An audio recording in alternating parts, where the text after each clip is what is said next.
Пайgambarыбыз kim darat algan oturup Bismillahirrahmanirrahim dese, kolun juu atkan uçurda Allah'ım kolum menen jasagan günöөлөрдүн бүт бардыгын sen тазалап жууп коюучусуң деп 3 жолу жууса. Ушул колу менен жасаган күнөөлөрдүн бүт бары жууп жаткандагы тамчы менен кошо күнөөлөрдүн бүт бары тамчы менен агып чыгып кетет.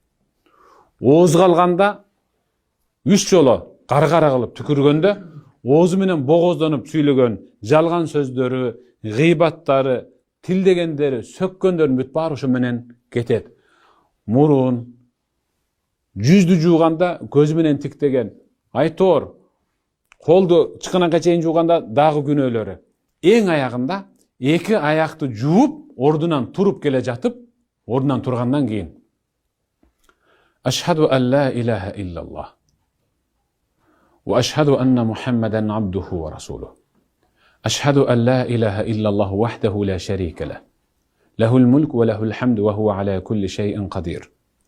Аллахумма адж'ални минат тауабин ва адж'ални минал мутатаххирин десе, ал дарат алган жайынан намаз окуй турган жайына келгенге чейин күнөөдөн жаңы төрөлгөн наристеде арылып таптаза болуп келет деп атат.